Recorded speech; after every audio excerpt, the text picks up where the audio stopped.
वंचित बहुजन आघाडीच्या वतीने 2 दिवसापूर्वी डिपार्टमेंटनी MSEBने प्रपोज केलेलं, महावितरणने प्रपोज केलेलं 50% ग्राहकांना विजेमध्ये सूट द्यायचं आहे.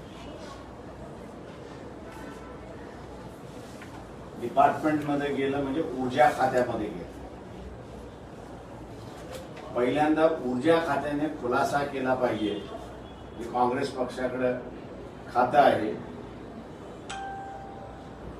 की घरगुती स्वरूपाच्या वापर करणाऱ्यांना सवलत आपल्याला देता येते.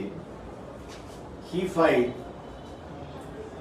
ते सरळ सरळ मुख्यमंत्र्याकडे का घेऊन गेले नाहीत याचा खुलासा त्यांनी पहिल्यांदा करावा. ती फाईलच त्यांच्याकडे आली नाही याचाही त्यांनी खुलासा करावा. ऊर्जा मंत्रालयातून ही फाईल सरळ असताना फायनान्स डिपार्टमेंटकडे जाते, सन्माननीय मंत्री अजित पवार यांच्याकडे जाते. अजित पवार कॅबिनेटला विचारात न घेता, मुख्यमंत्र्याला विचारात न घेता ही फाईल परस्पर रिजेक्ट करून त्या ठिकाणी टाकतात, नाकारतात. ती मुळात 2 प्रश्न या ठिकाणी उपस्थित राहतात. माझ्या माहितीप्रमाणे कुठलेही कॅबिनेट मंत्री यांचा अधिकार लेजिस्लेचरने जो बजेट मंजूर केलेला आहे तो अंमल करण्याच्या संदर्भातला आहे. त्या बजेटपेक्षा अधिक काही आलेला असेल किंवा बजेटच्या बाहेर आलेला असेल हे त्यांना मुख्यमंत्र्याकडे घेऊन जाणं कर्मप्राप्त आहे. कॅबिनेटकडे घेऊन जाणं ते कर्मप्राप्त आहे. आणि दोघांनीही रिजेक्ट केलं तर ते रिजेक्ट होतं अशी असणारी परिस्थिती आहे. मुख्यमंत्री उद्धव ठाकरे यांना आम्ही असताना विचारतोय की खरा मुख्यमंत्री कोण. याचं कारण जो काही बागुल बुवा केला जातोय त्या संदर्भातली असणारी आकडेवारी आम्ही असणारी या ठिकाणी दिलेली आहे. भारतीय जनता पक्षाच्या कालावधीमध्ये पूर्णपणे पाठीमागच्या नोटमध्ये आपण असं पाहिलं तर वीज बिलाच्या संदर्भातला कलेक्शन जो होतं ते अत्यंत तुटकं पडलेलं आहे. आणि म्हणून थकबाकी ही 2020 मार्च 2020 ला 51,946 कोटी वरती पोहोचलेली आहे. पण 30/2014 ला आपण असताना बघितली तर अर्ध्यापेक्षा निम्म्यापेक्षा कमी होती अशी परिस्थिती आहे. जी काही सूट मागितल्या जाते ती सूट घरगुती वापराच्या संदर्भात वापर येते. आता ते जर आपण पाहिलं तर या कालावधीमध्ये जो काही बोजा आलेला आहे तो असताना 3,500 कोटीचा अशी असणारी परिस्थिती आहे. आता हा 3,500 कोटीच्या विचार आपण जर केला तर त्याच नोटमध्ये आपण पाहिलं असेल की 50 पैसे म्हणजे 30% वाढ ही मार्च महिन्यात करण्यात आली. ट्रायने केली असेल तरी हिअरिंग कधी झाली कोणालाच माहिती नाही. कशाबद्दल वाढ झाली त्याचाही असताना खुलासा कुठेही आपल्याला दिसत नाही. आणि त्याच्यामुळे आम्ही म्हणतोय की बिलामध्ये फुगवटा झालाय अशी असणारी परिस्थिती आहे. दुसऱ्या बाजूला MSEBचे अधिकारीच कबूल करतात आहेत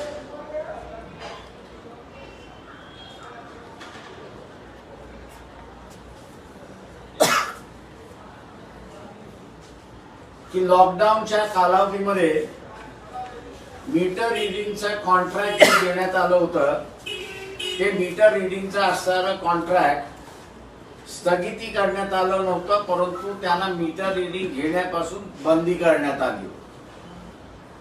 त्याच्यामुळे पहिलं मीटर रिडिंग जे आले जानेवारी नंतर ते एप्रिल महिन्यामध्ये आलेलं आहे. त्याच्यामुळे कन्सॉलिडेटेड रित्याने युनिट्स हा ठरवण्यात आलेला आहे. कन्सॉलिडेटेड रित्याने असताना तो युनिट ठरला की तुमचा स्लॅब बदलला. तोच जानेवारी, फेब्रुवारी, मार्च आणि एप्रिल असे 4 महिने आपण असणारे दिले जे धरले आणि कन्सॉलिडेटेड मीटर रिडिंग आपण बाय 4 ने डिवाइड केले तर त्याचा तो युनिट त्या महिन्याचा युनिट आपल्याला येतो आणि त्या महिन्याच्या युनिट प्रमाणे जर बिल लावलं तर बिल निम्म्यापेक्षा कमी येतं अशी असणारी परिस्थिती आहे. स्लॅब वाढल्यामुळे पेनल्टी सुद्धा लागली अशी असणारी परिस्थिती आहे. तेव्हा एमएससीबीने स्वतःहून कबूल केलेलं आहे की आमच्याकडून असणाऱ्या काही चुका घडलेल्या आहेत आणि त्याच्यामुळे दुरुस्ती करावी. त्यांनी असताना 50% बिल माफ करण्याचा प्रस्ताव पाठवलेला आहे. महाराष्ट्राचे मुख्यमंत्री उद्धव ठाकरे यांना आम्ही असताना विचारतो की मुख्यमंत्री कोण, सन्माननीय अजित पवार की सन्माननीय उद्धवजी ठाकरे, या दोघांपैकी कोण मुख्यमंत्री महाराष्ट्राचे आहेत त्याचा असताना खुलासा त्यांनी केला तर अधिक चांगलं होईल. अन्यथा वीज बिल बंद करा, वीज बिल भरू नका हे आंदोलन आम्ही जे सुरुवात केलेलं आहे ते यापुढेही तीव्र करू याचा इशारा आम्ही सरकारला देतो. आपण आता विचार एक सगळ्यात महत्वाचा म्हणजे तुम्ही म्हणतात की जवळपास 50,000 कोटी थकबाकी आहे आणि त्याच्या बाजून आपण म्हणतोय की वीज बिल भरू नका. 50 नाही 51,000 पण मग अशा परिस्थितीमध्ये राज्याने जे पॉवरचं बिल आहे म्हणजे आता एक माहिती म्हणून आपल्याला सांगतो, रात्री 9 ते सकाळी 6 या वाजेपर्यंत आपण असणारा वीज वापरली तर आपल्याला 0 चार्ज आहे. आणि पंपाना आपण असणारा बघितलं तर वीज ही रात्री 9 पासून ते सकाळी 6 वाजेपर्यंत प्रोव्हाइड केल्या जाते. त्याच्यामुळे 0 बिलिंग आहे. ते फक्त बुक्स ऑफ अकाउंट्स मध्ये ऍडजस्टमेंट करण्याचा भाग त्याच्यातला आहे. तो सरकारने केला तर फार विजेची थकबाकी आपल्याला दिसत नाही. म्हणजे आजही रात्री 9 नंतर ते सकाळी पहाटे 6 वाजेपर्यंत वीज वापरावरती शासन चार्ज करत, एमएससीबी चार्ज करत, महावितरण चार्ज करत नाही अशी परिस्थिती आहे. आज बीजेपीचं राज्यस्तरीय आंदोलन सुरू आहे वीज बिल विरोधात आणि मनसेने पण आंदोलन केलंय. नाही याच्यामधलं असणारं एमएससीबीची परिस्थिती एवढी खालवणं मी असणाऱ्या नोटमध्येच म्हटलेलं आहे. 2014 ते 2019 याला पूर्णपणे जबाबदार बीजेपी आहे. दीज आर क्रॉकोडाईल टीयर्स, त्याच्या पलीकडे काही नाही. बीजेपीचे क्रॉकोडाईल टीयर्स आहेत.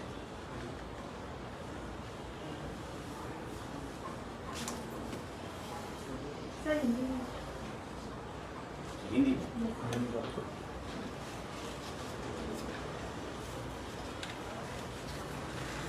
एमएससीबी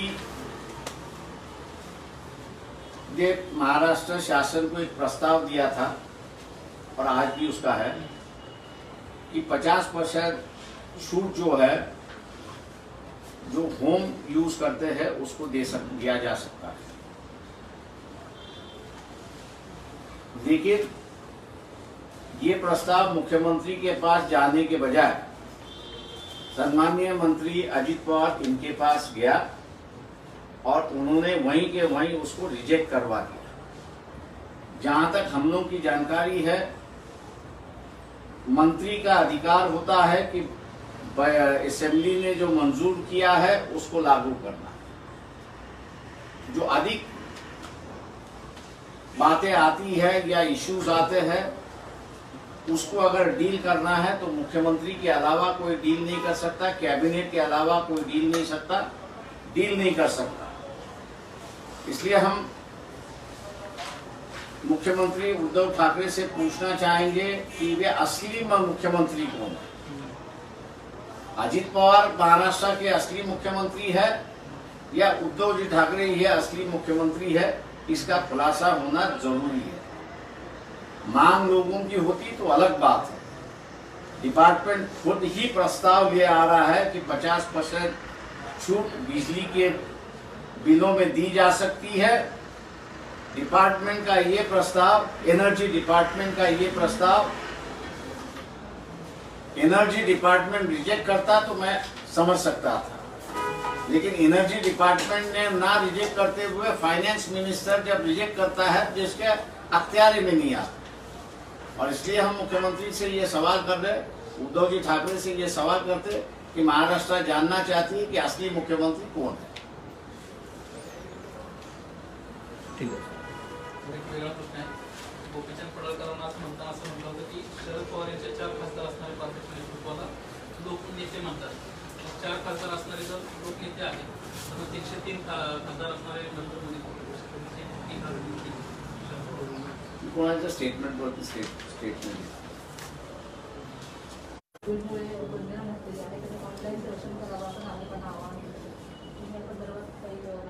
इलेक्ट्रिसिटी याच्यावरती पेक्षा डॉक्टर साहेब, नवीन आता जी दुसरी लाट येण्याची जी चिन्ह दिसत आहेत, परत लॉकडाऊन करण्याचा विचार राज्य सरकार करत आहे, केंद्र पण करत आहे. नक्की तुम्ही पूर्वी पण लॉकडाऊनला विरोध केला होता, आता काय भूमिका राहील? माझा लॉकडाऊनला विरोध राहणारच आहे.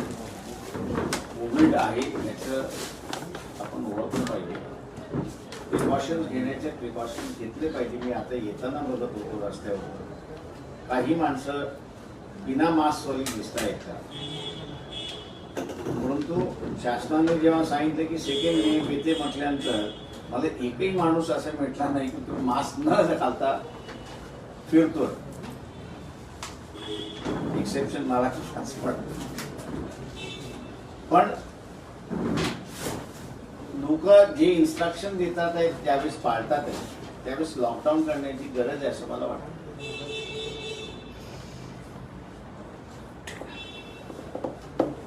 Thank you sir. काय वाटतं सर, म्हणजे लॉकडाऊन महाराष्ट्रात पुन्हा लागू? बजेट खाली असेल, तिजोरी खाली असेल तर लावणार. सविस्तर सांगा ना सर. आम्ही ते सांगतो ना, आता माझ्याकडे आकडेवारी नाही, तर मी सांगतो लॉकडाऊनचं काय मोठं गणित आहे. काय शिकवलं? मानतो ना आता दुसरी 2% प्रेस दुसरी प्रेस घेणार त्याच्यावर. लोकांनी काय म्हणजे विरोधक लोक मास्क घालून फिरतात. मला असं वाटत नाहीये की लोक आता बंधनामध्ये राहण्याच्या मानसिकतेमध्ये आहेत असं मला दिसत. त्या लोकच म्हणतात आहेत की तुम्ही दिलेले निर्बंध आम्ही सगळे पाळतो मानतो आहोत ह्याच्यामध्ये. आणि तेव्हा लॉकडाऊन कशाला, हा सामान्य माणसाचा व्हॉइस आहे. आणि सरकार याचा जर भाव करत असेल की दिवाळीच्या निमित्ताने लोकांनी खरेदीसाठी फार मोठी गर्दी केली आहे, दामत केली, ती त्या दिवसापुरती होती. त्याच्यानंतर असताना पुन्हा नॉर्मलाइज लाईफ आपल्याला दिसते, गर्दी दिसत नाही. त्याच्यामुळे तो स्पर्ट येण्याची एवढी पॉसिबिलिटी आहे, नाही असं नाही. पण आता पुन्हा दिसतंय की नॉर्मलाइज झालेलं वातावरण दिसते.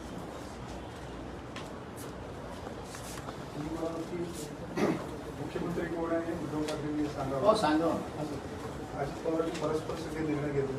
अजित पवार पण असं म्हणायचं का अजित पवार परस्पर निर्णय घेतात, सर्व दोन्ही पक्षांना ते त्यांची डावलून त्यांची मी उद्धव ठाकरे यांचा सरळ सरळ प्रश्न केलेला आहे, मुख्यमंत्री कोण आहे? सन्माननीय अजित पवार आहे की सन्माननीय उद्धवजी ठाकरे?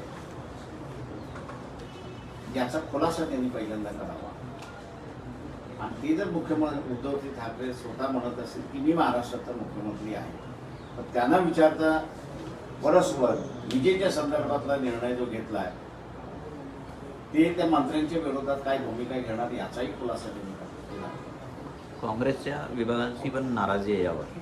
ते मी म्हणून सुरुवात करताना असं म्हणालो की ही खातं काँग्रेसकडे आहे. तेव्हा काँग्रेसने ही संधी सोडली असं मी त्या ठिकाणी मानतो की त्यांनी सरळ मुख्यमंत्र्यांकडे बसलं पाहिजे होतं आणि निर्णय त्याच्यामध्ये घेऊन डिसाईड करून तो कॅबिनेट पुढे जाऊन डिपार्टमेंट जर एमएससीबी हे डिपार्टमेंट नाही पण एमएससीबी हे असणारं कॉर्पोरेशन आहे, हे जर ते लॉस सहन करण्याची त्यांची शक्ती असेल आणि ते जर मान्य करणार असतील तर कॅबिनेटला मान्य करायला काहीच हरकत नव्हती. तर हा बोजा काय ते महाराष्ट्र शासनावरती मागत नव्हते.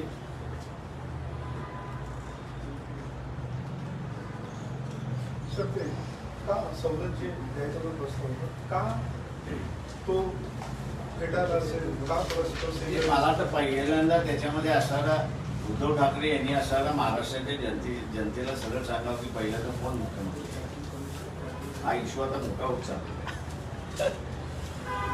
सर जर सवलत दिली असतील तर तुम्ही म्हणा की 3,500 कोटी रुपयाचा जास्तीत जास्त बोजा पडला असेल महावितरणवरती. हा महाराष्ट्रावर जास्तीत जास्त बोजा पडला असता. जे पैसे आता ग्राहकांना द्यावे लागणार आहे, वीज कंपन्यांचं भुलं होणार आहे, वीज कंपन्यांना फायदा होणार आहे, काय सांगू? ते म्हणून तर आम्ही म्हटलं ना वीज बिल भरू नका. कंपनी स्वतःच म्हणते की आम्ही 50% तुम्हाला सूट द्यायला तयार आहोत. राज्य सरकार राज्य सरकार